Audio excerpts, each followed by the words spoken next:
Magandang gabi, Luzon, Visayas at Mindanao. Mga kapuso, umakyat pa sa 37 ang nasawi dahil sa magnitude 7.8 na lindol na yumanig sa Mindanao kahapon. Pinangangambahang tataas pa ang bilang na iyan lalo't may mga lugar na hirap pa ring maabot dahil sa mga sira-sirang kalsada at tulay.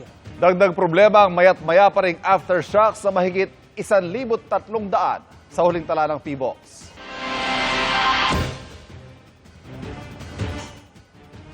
At isa nga po sa mga pinakanapuruhan ng lindol, ang bayan ng Glan sa Sarangani Province, kung saan naitala ang epicentro ng magnitude 7.8 na lindol.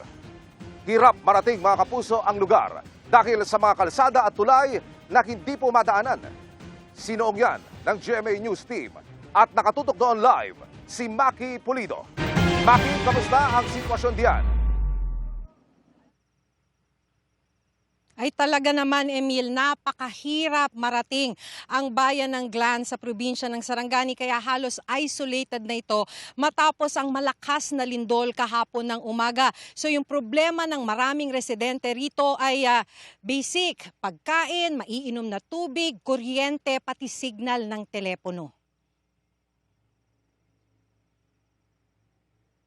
Para makarating kami sa bayan ng Glan, Sarangani, 3 beses kaming nagpalipat-lipat ng masasakyan dahil kung may sirang tulay o kalsada, kailangang mag-arkila ng panibagong masasakyan tulad ng motorsiklo. Sa bayan pa lamang ng Malapatan, ang bayan bago Glan, sarado na ang tulay. Nang lumindol, bumabang isang bahagi nito nang masira raw ang beam sa ilalim. Dahil hindi na matawiran yung tulay, ang ginagamit na ay yung mga maliliit na bangka o itong tinatawag nilang alul. Dito sa alul na isasakay nila yung mga motorsiklo para makatawid dito sa ilog. So ang singil dito, pwede naman yung tao, kaso 50 pesos per head. Kung motorsiklo ang isasakay mo, 100 pesos isa. Ilang kilometro mula rito, mararating ang boundary ng bayan ng Glan. Hindi pa rin naaalis ang sasakyang ito na nagulungan ng malalaking tipak ng bato habang binabaybay ang highway. Mabuti na lamang at hindi raw nasaktan ng driver. Pagkalampas ng arko, naharangan uli ang kalsada ng mga naglalakihang bato mula sa gumuhong bahagi ng bundok, kaya't hindi na ito madaanan kahit ng motorsiklo. Kahit matanggal sa kalsada ang landslide, hindi pa rin madaraanan dahil ang kalsada parang hiniwa kaya't naghiwa-hiwalay habang ang ibang bahagi nag-angatan na ang semento. Kung titignan ninyo, ito putol na itong highway, butas na talaga siya. Hindi na talaga yan madaraanan. Maliban dito sa landslide, na natakpan yung kalsada na hindi pa nakli-clear. May mga portions na talaga nitong kalsada na butas-butas na. Itong portion na to ng kalsada, biyak na talaga.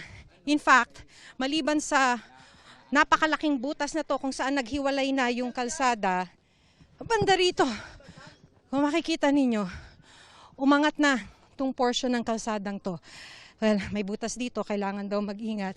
Ito, kung titignan ninyo, umangat na itong portion ng kalsadang to. Hindi na talaga madaraanan kahit na maklear pa yung landslide sa bahaging yon. Ayon kay Glan Mayor Victor James Yap Sr., sa inisyal na report, aabot na sa 20 ang namatay sa kanilang bayan dahil sa lindol. 3 sa mga biktima, mag-iina ni Roldan Dante. 2 anak niya na 8 months at 3 years old at kanyang misis. Inabutan namin ang nasawing mag-iina na nakabalot ng kumot sa loob ng bahay. Ihahatid pa lang daw ng punerarya ang mga kabaong.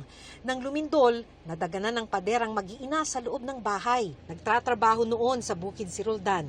Hindi na niya naabutang buhay ang kanyang mag-iina. Ang iniisip ko, yung pamilya ko, yung unang nalagay sa isip ko. Hindi ako maka-uwi dito kaya ang dalan ba? Daan. Na landslide, ma'am. Oh, hindi ako maka-uwi nang dito. Tumakbo ako dito. Niambak po ito sa kuan. Tumalon pa ako, hindi ko matanggap. Maraming nasira at gumuhong bahay sa Glan, pero wala pang maibigay na eksaktong bilang ang lokal na pamahalaan. Isa sa wala nang mauwian ang pamilya ni Mona Lisa. Sana matulungan kami na magkabahay kasi Ewan, hindi namin alam kung sino bang tutulong sa amin, mga gobyerno sana. Wala din kaming pangkain, panggasto araw-araw. Wala talaga. Mga basic na pangangailangan ang kinakailangan ngayon ng mga taga-Glan Sarangani. Tubig, pagkain, kuryente at signal ng telepono. Hindi ko na sila in-evacuate kasi yung evacuation center ko nasira noong 2023. Humingi akong funding, hindi ako binigyan ng funding. So nasira ngayon, wala na akong mapaglagyan ng evacuation. Hindi pa raw lubos na nakakabangon ng Glan mula sa lindol noong 2023. Ngayon, mas mapaminsala pa ang naranasan nila. Tumagilid na ang lumang munisipyo, gumuho ang ilang mga gusali sa poblasyon ng bayan. Ang isang bahagi ng palengke, nakatagilid na ang mga paderna para bang babagsak na rin. Gumuho ang isang bahagi ng gusali ng Notre Dame of Glan pero wala raw nasaktan dahil nasa flag ceremony ang mga estudyante ng lumindol. Umaapila ng tulong ang mga residente ng Glan.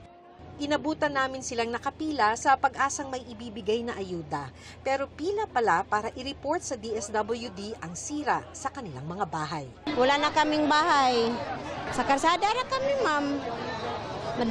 Dami ang mga bahay doon, wala na katirahan. Ang sabi sa atin ni Mayor Yap ay magdedeklara na raw sila ng state of calamity para magamit nila yung calamity funds ng bayan. Pero posible naman na ang maging problema nila ay yung withdrawal ng pera dahil hanggang sa ngayon ay sarado pa rin yung land bank sa may Glan. Emil? Maraming salamat, Maki Pulido.